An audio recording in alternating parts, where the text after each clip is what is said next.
Two wildfires are burning across the same stretch of north-central Washington right now, both ignited by lightning within 10 days of each other, both fueled by the same historic drought, both currently sitting under the same statewide emergency declaration. One of them is nearly half contained, with crews making real measurable progress every single day.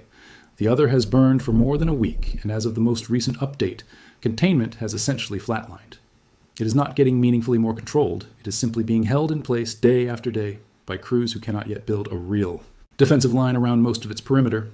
That second fire is called the Sinlahekin fire. It has already burned more than 117,000 acres, crossing the official threshold that federal agencies use to define a megafire. And it is, right now, the single most out-of-control major wildfire, burning anywhere in Washington state. Today, we are going to walk through exactly how this fire got this bad, why it is behaving so differently from the fires around it, and what far from over actually looks like when you break down the real numbers instead of just the headline acreage total. If tracking major wildfires as they develop is something you want to keep doing, subscribing means you catch every update the moment new containment numbers or evacuation orders come in, because this fire is still genuinely active as this video is being made. Let's start at the beginning, because the Sinlahekin fire's growth curve tells you almost everything you need to know about why it has been so difficult to bring under control. Lightning struck roughly 12 miles west of the small town of Tonasket, Washington, in Okanogan County on July 26, 2026.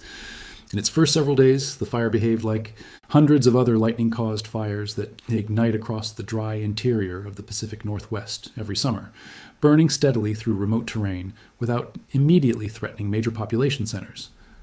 By July 31st, 5 days after ignition, it had grown to roughly 30,000 acres, still sitting at 0% containment. Then the real escalation began. Strong winds picked up over the following weekend, pushing the fire aggressively northward and sending spot fires. Embers carried well ahead of the main flame front that ignite entirely new pockets of fire, miles beyond the established perimeter. By the morning of August 2nd, the fire had more than doubled in just 2 days, reaching nearly 74,000 acres, still with 0% containment. Level 3. Go now evacuation orders expanded dramatically that same day, covering all areas west of the Okanogan River north to the town of Oroville, including the community around Palmer Mountain. The fire kept climbing from there. By August 3rd, it had reached roughly 85,000 acres, still at 0% containment, with fire officials reporting that isolated pockets of unburned fuel remained active within the perimeter, continuing to produce visible smoke throughout the valley, even in sections crews believed they had already worked through. By August 4th, the fire had crossed 100,000 acres, officially becoming what federal wildfire agencies classify as a megafire, a term reserved specifically for fires that burn past that six-figure threshold, a scale reached by only a small fraction of wildfires nationwide, but one that accounts for the overwhelming majority of total acreage burned in any given fire season. That statistic is worth sitting with for a moment. Research on U.S. wildfire trends has found that megafires, despite representing roughly 3% of all wildfire ignitions in a typical year, are responsible for the majority of total acres burned nationwide, meaning the vast, overwhelming majority of individual fires stay small and are contained quickly, while a small number of outlier fires like this one end up dominating both the acreage statistics and the resources required to fight them. Crossing that specific threshold is not just a symbolic milestone, it is a marker that a fire has moved into the category most likely to require sustained, weeks-long commitment of major firefighting resources, exactly the trajectory Sinlahekin has followed since the moment those strong winds arrived in late July. Containment finally began to register that same day, climbing to 5%. As of August 5th, the most recent confirmed update, the fire had grown further still, to 117,078 acres, with containment inching up to 9%. Here's the detail that matters most, and the one that genuinely separates this fire from a fire that is simply large. The growth in containment between August 4th and August 5th essentially stalled. The fire's acreage barely moved, and containment ticked up only slightly, a pattern that fire behavior analysts read as a specific signal. Crews are holding their current positions, rather than actively advancing new containment lines. That is a meaningfully different situation than a fire that is steadily shrinking its uncontained perimeter day after day. It suggests the Sinlahekin fire has reached something closer to a standoff than a fire in genuine retreat, still fully capable of renewed explosive growth the moment weather conditions shift again, rather than a fire crews are confidently working their way around. A standoff like this typically happens for one of two reasons, and often both at once. Either the terrain and fuel conditions along the remaining uncontained edge are too dangerous or too remote for crews to safely build direct line, forcing them to rely on indirect containment strategies that take considerably longer to establish, or the fire is still producing enough heat and active fire behavior along that edge that any line crews do manage to build risks being overrun before it can be reinforced. Fire officials have described isolated pockets of unburned fuel continuing to smolder and flare up well within sections of the perimeter that might otherwise look secure on a map. Exactly the kind of lingering activity that keeps a containment percentage from climbing even when a fire's overall acreage has largely stopped expanding. To understand why this particular fire has been so much harder to get ahead of than some of its neighbors, you have to understand what it is actually burning through. The Sinlahekin fire is spreading primarily across short grass, fuel officially classified at around 1 foot in height, terrain that produces exactly the kind of explosive, wind-driven fire behavior that has defined this fire's entire run so far.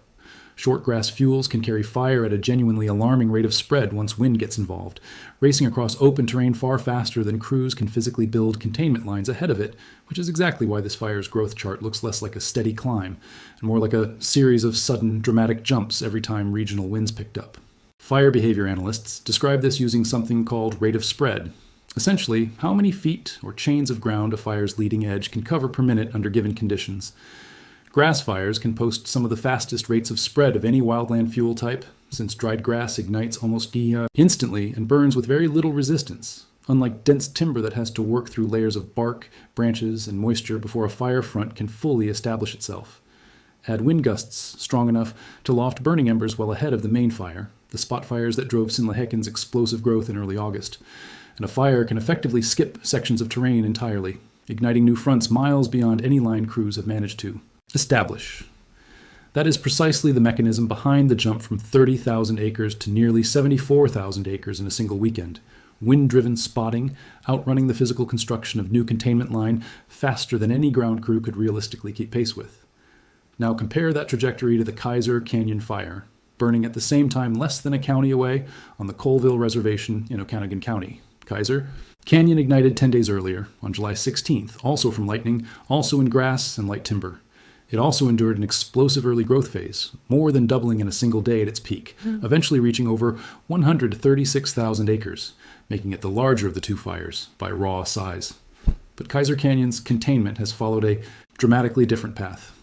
As of the most recent reporting, Kaiser Canyon sits at roughly 48% contained, essentially half of its perimeter secured, with a specialized incident management team having transitioned command twice already as the operation matured.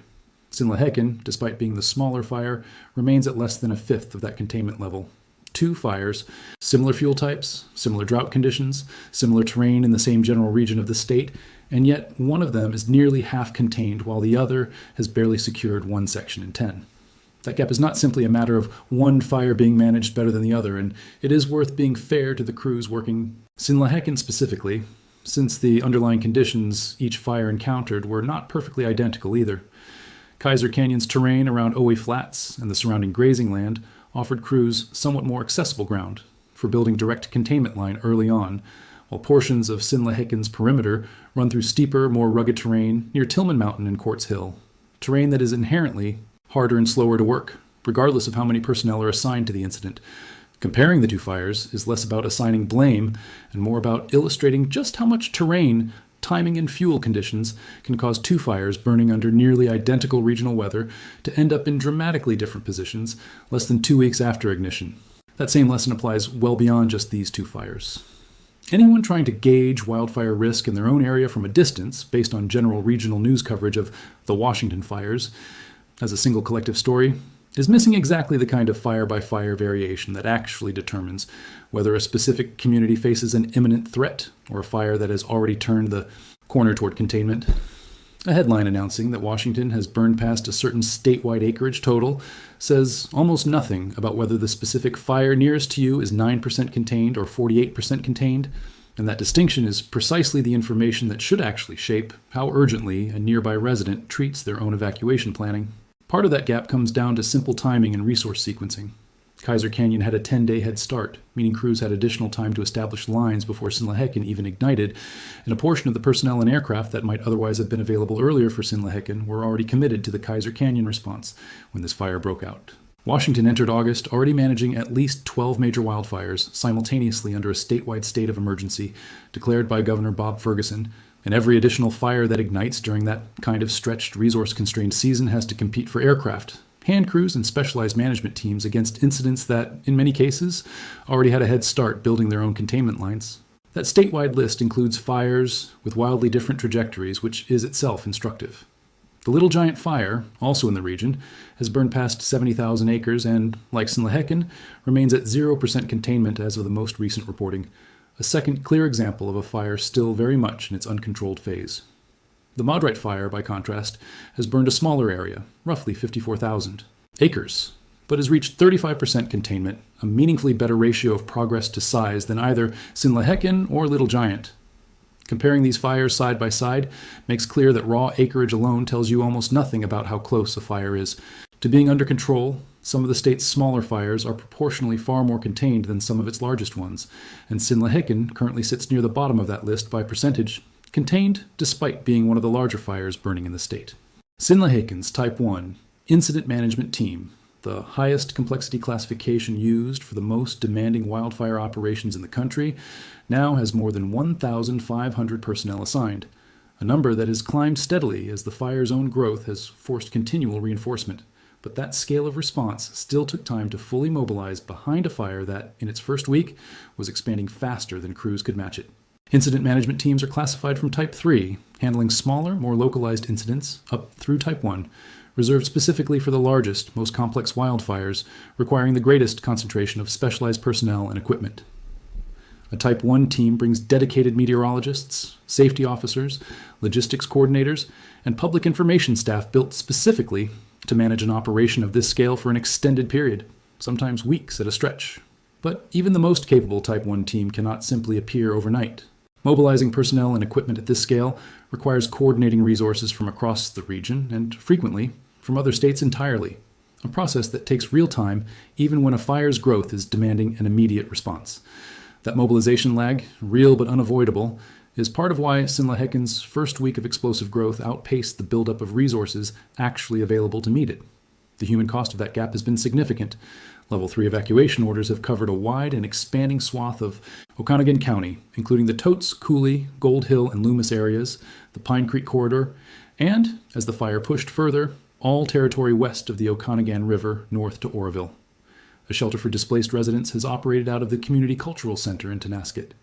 Multiple roads have remained closed for extended stretches, including sections of Sinlahekin Road, between Cecile Creek Road and Fish Lake Road, and Forest Service roads feeding into the fire's active perimeter, disrupting travel and daily life across a wide stretch of the county well beyond the immediate fire zone itself.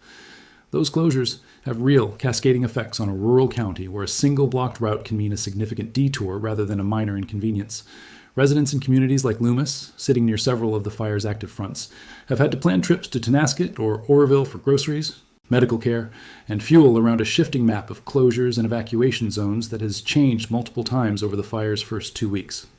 School districts and local businesses across the affected area have had to make their own contingency plans around road access that could change with little advance notice, an underappreciated ripple effect of a wildfire this size that rarely makes it into acreage and containment headlines, but shapes daily life for thousands of residents who are not themselves under any evacuation order. Suppression costs have already climbed past $12 million, a figure that continues rising with every additional day the fire remains this far from contained. The economic toll extends into the surrounding agricultural community as well. Okanogan County's economy depends heavily on orchards, grazing land, and rangeland, much of which sits directly inside or immediately adjacent to Sinlahekin's expanding footprint. Ranchers have had to relocate livestock on short notice as evacuation zones shifted, and growers with orchards near the fire's perimeter face the compounding threat of smoke damage to fruit crops, even in areas the flames themselves never reach, since prolonged smoke exposure can affect both the visible quality and market value of tree fruit still on the branch during harvest season. For a county where agriculture forms a significant share of the local economy, a fire burning through mid-August, exactly when many crops are approaching harvest, represents a financial threat that extends well beyond the physical footprint of the burn itself. This is precisely why Far From Over is not just a dramatic framing device for this fire, it is the most accurate way to describe its current status. A fire sitting at 9% containment after 11 days of active burning has, by definition, more than 90% of its perimeter still exposed. still capable of renewed spread the moment temperatures rise, humidity drops, or wind shifts direction again. Exactly the combination of conditions that drove nearly every major growth spurt this fire has already experienced.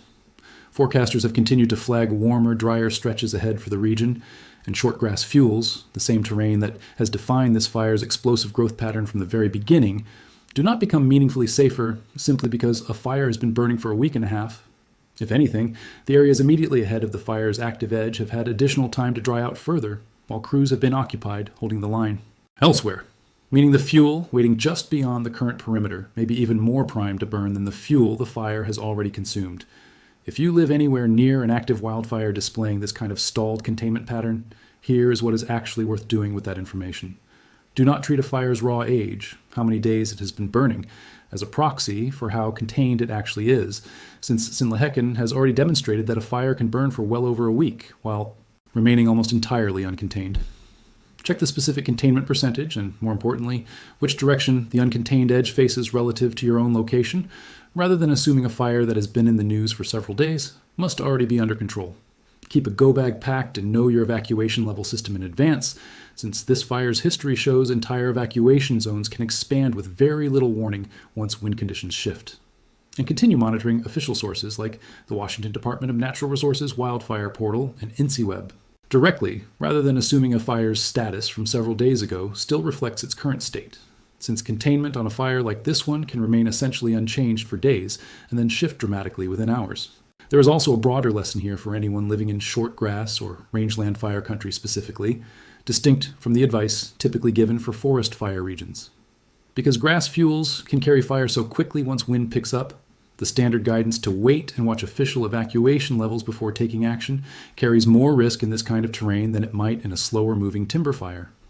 If you live in grass or rangeland country and see smoke on the horizon combined with strong wind, consider beginning preparations immediately rather than waiting for a formal level 2 notice, since Sinlahekin's own growth record shows this specific fuel type can turn a distant plume into a direct threat to a specific community within hours rather than days. The Sinlahekin fire is a genuine case study in what it actually means for a wildfire to be out of control, not simply large, not simply making headlines, but specifically still capable of significant renewed growth because the vast majority of its perimeter remains unsecured. Kaiser Canyon, burning at the same time in the same county, shows what the other side of that story looks like. A fire that started under similarly severe conditions, but has been steadily measurably brought under control as containment climbed toward half its perimeter. Sinlahekin has not yet reached that turning point, and as of the most recent data available, it is not entirely clear when it will. That uncertainty is really the whole point of a title like this one. A fire that has clearly turned the corner toward containment makes for a straightforward update. Acreage climbing slower, containment climbing faster, evacuation zones shrinking as crews reclaim ground. Sinlahekin, as of this recording, offers none of those reassuring signals yet. Its acreage has leveled off, but its containment has barely moved with it, leaving both the fire's ultimate size and its timeline to full. Containment genuinely open questions rather than settled ones, which is precisely why fire officials in this video are treating it as a story that is far from over rather than one already heading toward a tidy resolution. We will keep tracking the Sinlahekin fire and the rest of Washington's active fire list as new containment numbers and evacuation updates come in. If you want those updates the moment they land, subscribing is the way to make sure you do not miss them. And if you live in Okanogan County or anywhere else currently watching an active wildfire near your home, tell us in the comments what conditions look like where you are right now, because containment percentages tell only part of the story, and the people living through it fill in the rest, often days before an official update catches up to what residents on the ground can already see and smell for themselves. Stay safe, and we will see you in the next one.